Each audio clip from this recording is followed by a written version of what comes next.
Alors bonjour, je suis Anne-Laure Nicolas, co-coordinatrice et co-fondatrice du PTCE Écodomaine Le Bois du Barde à Mélionnec.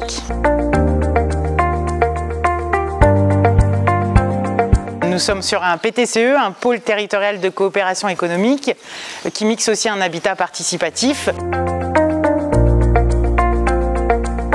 Donc en fait on mutualise beaucoup de choses, déjà les locaux, les 24 hectares du lieu, souvent pour rigoler on dit que c'est un grand terrain de jeu parce qu'en fait comme il y a des assos, les bénévoles s'ils ont envie de proposer des projets, en fait ils ont le loisir de pouvoir le faire. Tout ce qui est communication, on a un site internet qui regroupe tout, quand on se déplace sur un salon bio, en fait on parle de toutes les activités et au niveau communication, une entrée vers une activité va donner des portes d'entrée à toutes les autres activités finalement. Donc ce qui fait que des gens peuvent venir à différents moments avec ça. Puis après, il y a la mutualisation de moyens humains. Des salariés qu'on embauche peuvent être embauchés par les différentes structures à différents moments de l'année, ce qui fait qu'on peut créer des emplois à plein temps sur l'année sans problème, quoi.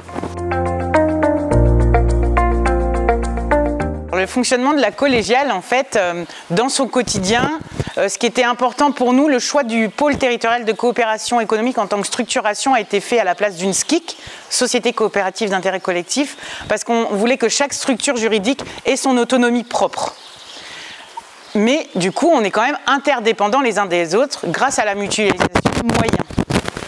Du coup, pour prendre des décisions ensemble, on n'a pas forcément besoin de demander l'avis des uns et des autres pour tout.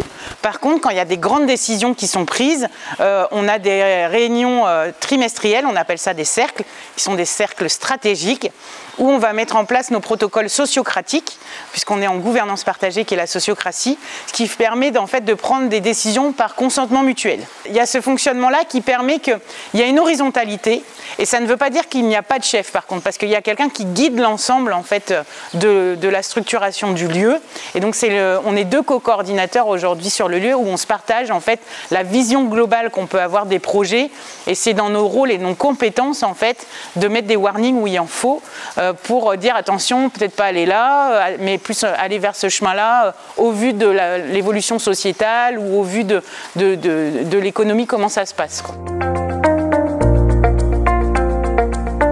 Au quotidien, le fonctionnement du pôle, en fait, on a, en tout cas de manière hebdomadaire, on a une réunion opérationnelle où on liste tous les chantiers qu'il y a à faire, quelles que soient les structures et quelles que soient les références et les responsabilités. Nous, on applique les principes de permaculture humaine et sociale. Chaque personne qui œuvre en fait sur le projet a des responsabilités.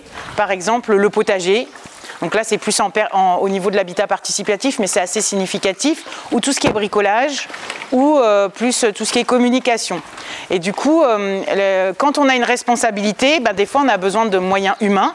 Et comme on accueille des woofers, cette réunion opérationnelle, ça permet aussi de lister les choses où on a besoin d'humains. Donc ça nous permet de nous voir. Après, on mange ensemble tous les midis, ce qui permet aussi de discuter des besoins ponctuels ou des problématiques qu'on peut rencontrer avec le matériel ou autre. Ça ouvre un espace de dialogue à ce moment-là aussi, quoi. Les points de vigilance sur un projet en coopération, et aussi comme le nôtre, en fait, ce qu'on a pu constater, c'était l'humain.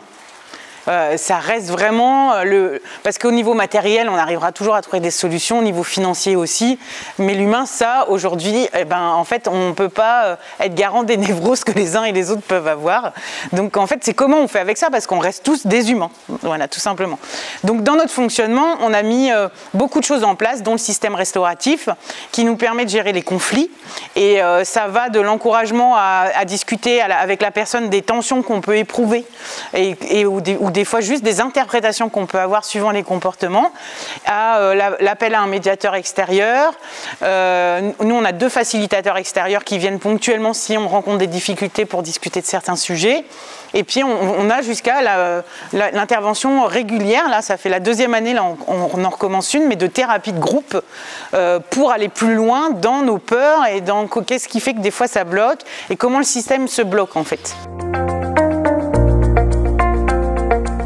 Moi, je pense que le point important d'un fonctionnement en coopération et en collégial comme le nôtre, ça reste l'humain, comme je disais, et la relation à l'autre. et que en fait, pour relationner avec quelqu'un, il faut que les deux aient envie de relationner, et que même s'il y a des énormes problématiques, s'il n'y a pas une envie de refaire le pont de chacun d'eux, du côté des deux protagonistes, en fait, ça ne marchera jamais. Et que chaque expérience particulière et difficile qu'on peut vivre, en fait, elle vient nous apprendre beaucoup sur nous, nos névroses et nos peurs. Et qu'en fait, c'est comment on arrive à transcender ça pour en grandir, parce que de toute façon, le projet, il en grandira encore plus de manière collective. Parce que quand on arrive à se remettre en question, bah, ça va dénouer des choses individuellement, mais ça va dénouer des choses au niveau du collectif aussi. Et c'est ça qui est chouette. C'est à double tranchant, en fait. C'est-à-dire que ça peut être très éprouvant, comme ça peut être aussi très apprenant et enrichissant sur soi-même.